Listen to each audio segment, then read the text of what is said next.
Nesse período que a gente está estudando na aula, tem um dado muito interessante que é, né, uma refiguração do lugar da mulher na sociedade. Né? Então veja, paralelamente a essa discussão sobre raça, sobre o lugar do afrodescendente na sociedade brasileira, há também uma discussão sobre o lugar da mulher na sociedade brasileira. Né? Não só na sociedade brasileira, isso é uma discussão que vai além do Brasil, mas o foco aqui é o Brasil. Né? Então veja um dado interessante. Em 1872, cerca de 72% da mão de obra, né, industrial no Brasil era composto por mulheres. Em 1950, só 23% da força de trabalho nas fábricas era composta por mulheres. O que aconteceu aí? Uma diminuição da presença feminina nas fábricas e do mercado de trabalho como um todo. Né? Veja que interessante, né? Então, há uma hipótese historiográfica aqui colocada, né? A própria Margaret Hago vai discutir também. Né? Entre 1920 e 1950, as mulheres deram lugar ao operário homem como parte da imposição de novos valores sociais. Veja que tem tudo a ver, inclusive, com aquelas discussões sobre os projetos autoritários que nós vimos nas outras aulas, né? De reconfigurar a sociedade brasileira como um todo. Então, há uma nova política na área trabalhista, elaborada por médicos, juristas e políticos, que vai retirar a mulher do mercado de trabalho, principalmente das fábricas. Né? Vocês já não podem mais, talvez, ter acesso às suas vós, né? Bisavós, quer dizer, avó sim, né? Mas a avó de vocês, da geração de vocês, provavelmente já cresceu nos anos 50, né? Acredito eu, estou chutando aqui, mas deve ser por aí, né? A minha avó, por exemplo, ela nasceu em 1906, né? E é muito interessante porque entre a geração da minha avó e da minha mãe, por exemplo, claramente a gente percebia essa mudança do lugar da mulher em relação ao mercado de trabalho, do lugar da mulher em relação ao espaço público. Vejam, então a geração que cresceu entre 1910 e 1920 se tornou adulta, é um tipo de inserção. Aqui, se tornou adulta entre 30 e 40, é outra inserção. O que aconteceu entre os dois? Exatamente essa refiguração do lugar da mulher, que vai tirá-la do mercado de trabalho, vai dizer, lugar da mulher é em casa, né? Mais do que na geração anterior. Então vejam que aí é uma hipótese historiográfica que vai contra o clichê que a gente tem na cabeça, né? Que quanto mais distante no tempo, mais as mulheres eram oprimidas. Né? Sim, é verdade. Né? Mas em relação específica ao mercado de trabalho, a presença da mulher no mercado de trabalho, né? Me parece que os anos 30 e 40 são decisivos para essa retirada e para essa imposição de um novo estatuto, de um novo lugar para a mulher na sociedade, que é a ideia de que a mulher é responsável pela casa, pela família. Né? Veja, esse discurso vem lá do século XIX, mas ele se materializa com força nessa primeira metade do século XX. E graças, inclusive, à atuação da Igreja Católica. Vai ter um trabalho muito importante de doutrinação, né, nas famílias, dizer, mulher tem que ficar em casa, tem que ser mãe, tem que criar os filhos. A mulher é responsável pela transmissão dos valores. É ela que vai garantir a unidade familiar. É ela que vai garantir a reprodução dos valores católicos. É ela que vai garantir a educação dos filhos. Se ela sai para trabalhar, fica fora o dia inteiro, né, o que será dos filhos? Né? Essa é a mentalidade conservadora que, então, reconfigura o lugar da mulher. Então, essa hipótese historiográfica que, portanto, vai dizer, olha, com base em novos discursos médicos, a mulher é inapta para o trabalho, né? A mulher é frágil, não pode trabalhar na fábrica. Né? Juristas, ou seja, vão reposicionar juridicamente o que é ser mulher na sociedade. Isso vai passar pelo voto, inclusive, né? Porque é interessante porque também neste período a mulher conquista o direito do voto. Né? 34 no Brasil, mas na prática só em 45. Né? O Brasil, se não me engano, o quarto ou quinto país do mundo a legalizar o voto feminino. Olha aqui. Que coisa.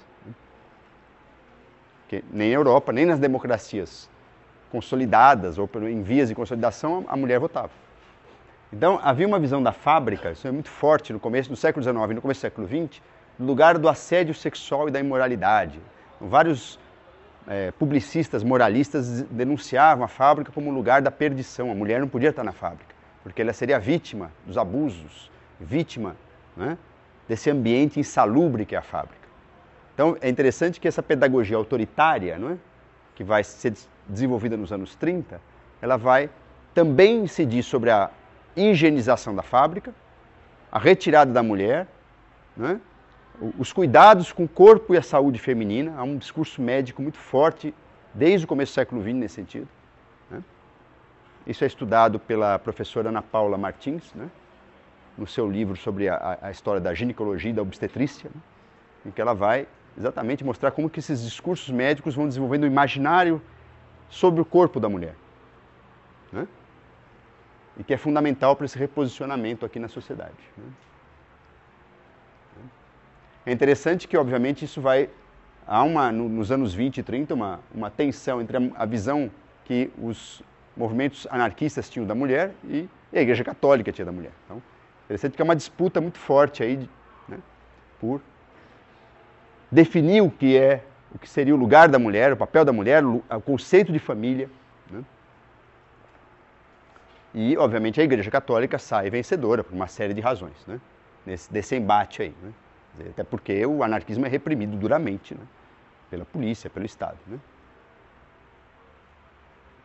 Então, a mulher era vista como o eixo de uma sociedade baseada na ordem, no catolicismo, era guardiã dos valores familiares, e é interessante essa expressão, passa a ser considerada a mãe civilizadora, portanto o lugar dela é dentro de casa. Então essa retirada do mercado de trabalho, ela é acompanhada por um reforço da imagem da mulher como mãe civilizadora. A mãe que ajuda no processo educacional e civilizacional dos seus filhos e, portanto, garante a ordem social, que é mais que educar filho, garantir a ordem social, né? Mas as mulheres que continuaram no mercado de trabalho, onde que elas estavam? Se elas não estavam no ambiente feminino? Não, na verdade isso é uma tendência estatística, né? Porque, vejam, mesmo 23%, né, é um número considerável, né? Mas se você comparar com a tendência do começo do século, há uma inversão. Então, ao longo dos anos 30, o operariado brasileiro se nacionaliza, se torna um operariado mais mestiço, né? Vale lembrar a lei dos 2/3 de Vargas, né? Que exige a nacionalização da classe operária, se não me engano, é 1931. Né? Se torna masculino, né? E, portanto, há toda também uma pedagogia autoritária sobre as famílias operárias, que vai explicar essa ideia de que a mulher tem que ficar em casa. Agora, uma parte desse grupo continua. Só que também nos anos 40 começa a surgir um discurso de que a mulher pode trabalhar como professora, por exemplo. É o único trabalho que se autoriza para a mulher, é a professora primária, principalmente, né? Tanto que os cursos chamados normais, né, como se chama, vão absorver um contingente feminino enorme, né, que querem, enfim, entrar no mercado de trabalho. E as secretárias. Mas a profissão de secretária era muito estigmatizada socialmente, né? Muito estigmatizada, né? Era vista como amante do patrão, do chefe, né? Até bem pouco tempo isso era, né? Mas nos anos 50 era muito estigmatizado, né? E geralmente a mulher está presente no mercado de trabalho até ela casar. Também é outra tendência histórica, né, nesse período. Ela trabalha, sobretudo as mulheres mais pobres, elas vão trabalhar nas lojas, né, como secretárias ou como professoras, até casar. Né? Casou, vai para casa. Então, talvez essa estatística aqui sejam as mulheres mais novas, solteiras. Né? Então aparece é muito reforçada essa ideia da mulher santa e do homem guerreiro, do paradigma do soldado e da santa, né? Que constrói esse imaginário social, sobretudo nesses regimes autoritários, né? No fascismo, no Estado Novo, né? Quer dizer, você tem o comunismo é diferente, né? Sobretudo na era stalinista, na União Soviética, as mulheres vão ter um outro imaginário, né? Então, é a mulher soldado, é a mulher que dirige trator, né? É outra, que até hoje, que a propaganda, inclusive anticomunista, né? Usou muito, né? Inclusive, né? Agora, é muito curioso que os períodos de guerra significam a entrada das mulheres no mercado de trabalho. Então, é uma contradição muito grande, porque a Primeira Guerra Mundial e a Segunda Guerra Mundial são momentos em que as mulheres são convocadas novamente para as fábricas. Porque os homens estão lá morrendo na guerra, né? Então, elas vão para a fábrica. Então tem várias propagandas, né, que mostram a mulher forte, né, operária, né, mas é como parte do esforço de guerra, né? É interessante.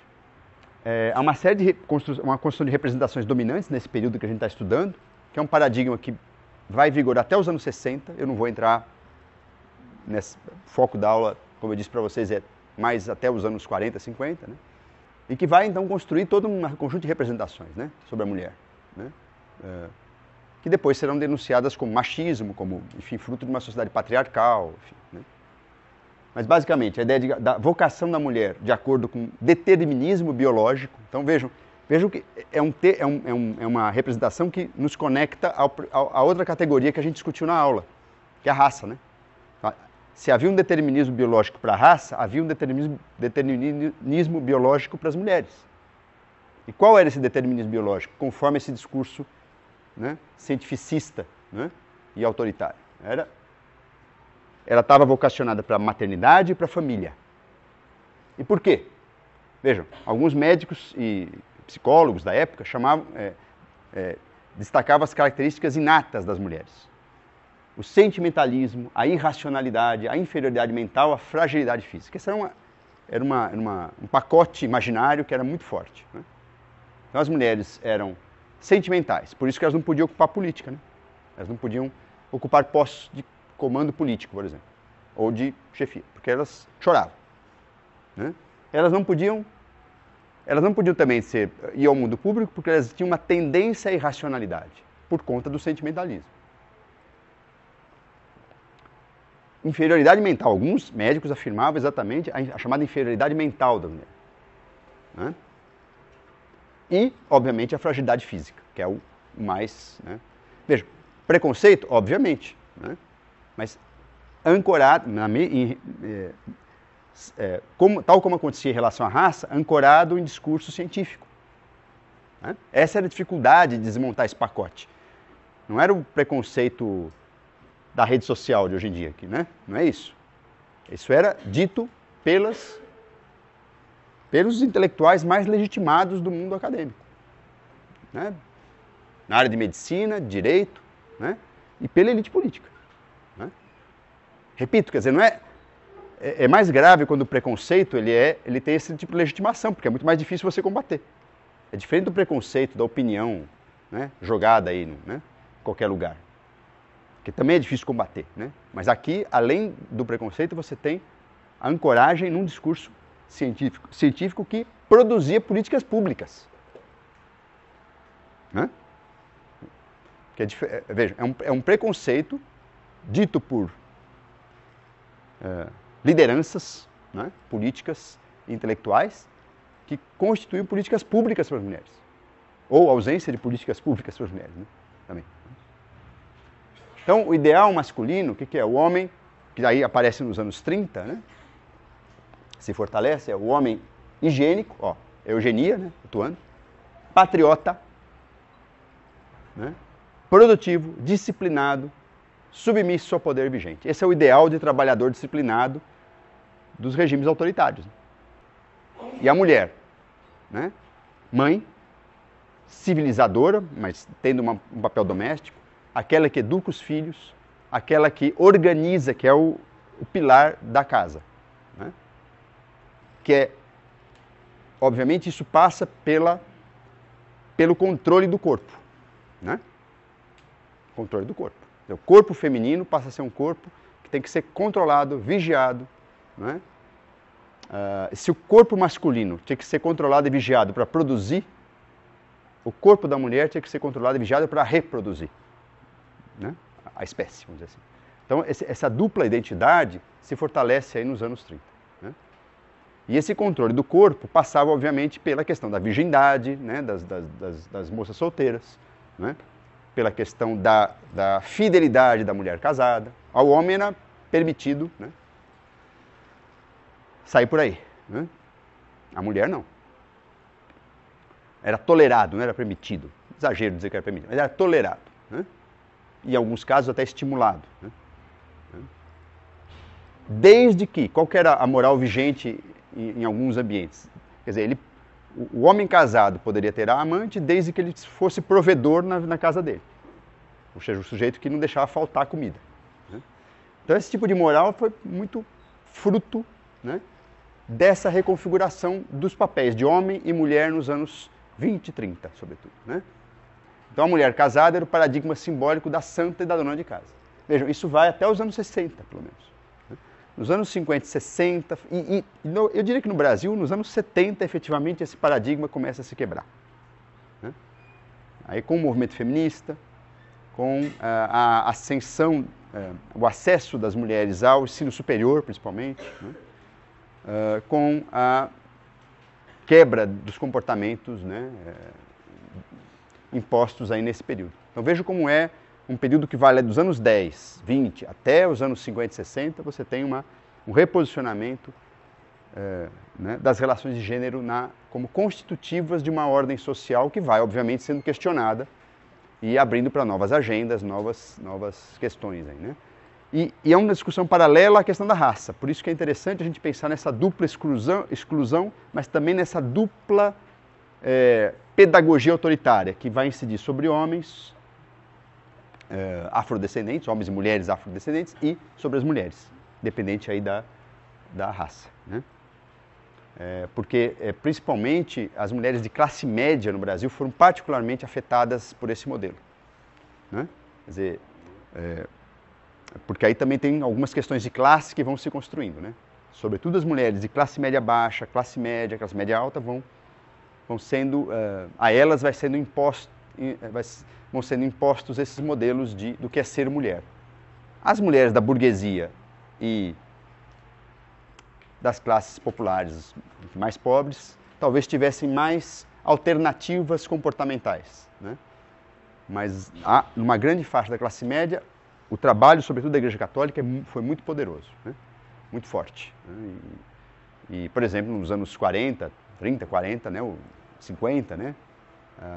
As Filhas de Maria, por exemplo, né? Que era uma forma de pedagogia comportamental que incidia sobre as mulheres que frequentavam a igreja, né? Que se organizavam nas Filhas de Maria. Se vocês tiverem em casa, né, alguma avó, acho que da geração de vocês já são vós, né? As avós, que participou, né, desse movimento, perguntem a elas como era, que tipo de relação com o corpo, é bem interessante, né? Vocês terem essa busca, ok? E obviamente aí nos anos 70 esse paradigma começa a se flexibilizar, né? Embora obviamente as questões de desigualdade de gênero persistam até hoje, enfim, mas aí numa outra perspectiva, numa outra ordem, né? Teve mudanças, algum ganho salarial que compensasse sair de uma situação em que duas pessoas na casa trabalhavam para uma só? Porque é uma perda, não é? Olha, na classe média há, nos anos 50 principalmente, uma expansão das oportunidades de trabalho, né? Há uma expansão de empregos de nível gerencial e técnico, né? Com a industrialização. Então isso significa ganhar mais. É uma hipótese. Tá? Isso é muito forte nos Estados Unidos, né? Muito forte. A mulher americana dos anos 50 é a paradigma da dona de casa, que consome eletrodomésticos, né? E por que ela pode fazer? Porque os homens passam a ganhar bem. Mesmo os homens de posições gerenciais, ou mesmo os operários. Há temos que tomar cuidado com essas imagens, por isso que eu digo para vocês, quer dizer, isso é uma tendência, mas a experiência histórica é muito plural. Então, por exemplo, no caso do Brasil, a mulher negra, né, que está naquele limite da exclusão social, ela que trabalha, ela vai trabalhar. E às vezes Em algumas comunidades é muito comum o homem ter o subemprego, o trabalho precário, eventual, e a mulher que tem o trabalho cotidiano, geralmente ligado ao serviço doméstico. Porque as indústrias no Brasil não absorveram a mão de obra feminina nem masculina, né? Então, mas é muito comum, por exemplo, muito comum, porque no Brasil você tem que pensar o seguinte, quer dizer, nesse período aqui, a ida do campo para a cidade é dramática. É uma migração urbana de proporções assim bíblicas, né? Talvez a China hoje seja algo parecido, né? De migração de campo para cidade. Mas o Brasil concentrou em 40 anos a passagem de uma população majoritariamente rural para uma população majoritariamente urbana. E isso é traumático, porque isso desorganiza tudo. A família, desorganiza a comunidade, desorganiza tudo. Tudo. Muito do que a gente assiste nas cidades brasileiras, né? A violência, é um pouco fruto deste processo estrutural, né? E isso vai incidir muito sobre o lugar da mulher também. Porque o que são as famílias camponesas? Basicamente todo mundo trabalha. Essa conversa de menino, crianças, eles estão no limite da miséria. Dependendo, eu não estou falando aqui do camponês que está estruturado numa agricultura familiar, na pequena propriedade, que aí pode se organizar melhor.